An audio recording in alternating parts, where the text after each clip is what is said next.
Salutare tuturor! Astăzi la Info Plus vom face ceva diferit. Adică, pentru că noi aniversăm un an de 1 Plus TV, vom sta de vorbă cu un tânăr antreprenor și stăm de vorbă cu Ruben de la Domina Imobiliare. Bună ziua! Bună ziua! Vreau să știu și eu cum a început această afacere. Această afacere pot să spun că a început din postura de angajat. Mai exact în anul 2008, în luna mai aproximativ, m-am prezentat la un interviu de angajare, fiind și primul angajat, prima persoană care era cooptată în proiectul Domina Imobiliare la momentul respectiv, urmând pas cu pas, cu multă muncă și cu efort continuu și susținut. După un an de zile am avut posibilitatea să intru în companie ca și acționar, urmând ca din momentul respectiv lucrurile să devină mult mai serioase. Din exterior, toate aspectele care le vedeam eu până atunci la tineri antreprenori care conduceau anumite firme, mi se păreau lucruri simple care din postura de angajat poate nu le vedeam. A fost ca o provocare pentru mine să dovedesc că pot și cu resurse, până la urmă calitatea cea mai mare a unui manager trebuie să reușească cu resurse puține să scoată maxim din ele. Am plecat în proiectul acesta fără să știu în ce intru. Dintr-o dorință de perfecționare continuă, am ajuns să investesc foarte mult în dezvoltare personală, în propria persoană. Am considerat că nivelul unei afaceri este dat de nivelul celui care o conduce și atunci mi s-a părut că cea mai bună investiție este cea în tine ca persoană. De ce acest domeniu? Este un domeniu complet și complex. Este un domeniu în care poți să vii cu un plus valoare în viața fiecărui om. Consider că fiecare decizie din viața unui om, fiecare aspect important are la bază oarecum și domeniul imobiliar. Și aici o să vă dau câteva exemple. Indiferent că se mărește numărul de membri al unei familii, presupune o nevoie de spațiu, automat au nevoie de a-și schimba locuința cu o locuință mai mare și implicit să apeleze la o agenție imobiliară. Dacă sunt momente mai puțin plăcute în viața fiecăruia în care avem nevoie de decizii, nu știu, poate să vindem un bun, să facem o succesiune, să împărțim banii dacă sunt mai mulți moștenitori, la fel presupune domeniul imobiliar.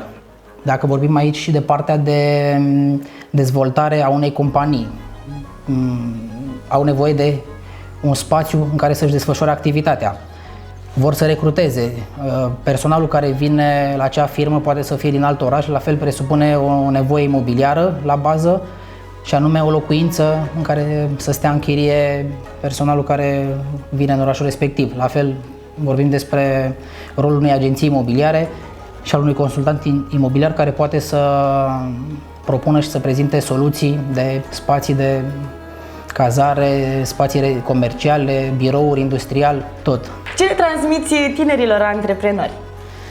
Este o întrebare foarte bună pe care mi-ai adresat-o. Cu ocazia aceasta o să le dau câteva sfaturi și sper să le fie utile și să le și aplice. Vorbesc din propria experiență, lucruri pe care eu nu le-am știut la momentul respectiv sau care am simțit că dacă le-aș fi primit la momentul potrivit, poate eram și mai departe.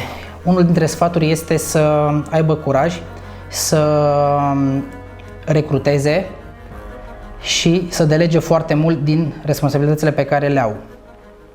Al doilea sfat ar fi să aibă implicare și focus continuu pe afacere, chiar dacă sunt momente în care poate ceva nu merge bine, poate ne demotivăm, avem momente în care considerăm că lucrurile se pot întâmpla și fără o accelerare. Cred că un sfat important este acela de a nu renunța și de a fi constanți în ceea ce fac. Eu am ajuns la nivelul acesta deoarece munceam foarte mult în primii ani și sublineam oarecum lipsa de experiență și faptul că eram nou pe piață față de alți competitori, cu un număr de ore alocat mai mare afacerii. În timpul zilei, însemnând tot ce înseamnă partea de clienți și tranzacții imobiliare, în afara programului, timp pentru studiu, pentru educație și pentru a putea veni cu ceva nou în piață.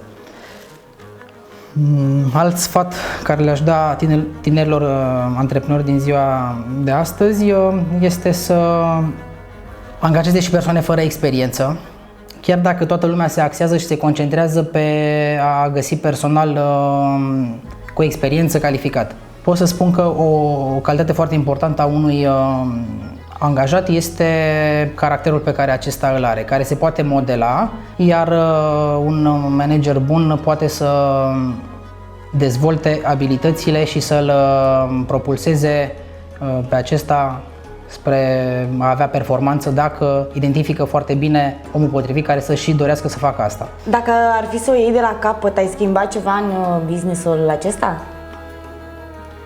Nu m-am gândit niciodată cum ar fi dacă aș lua de la capăt. Probabil aș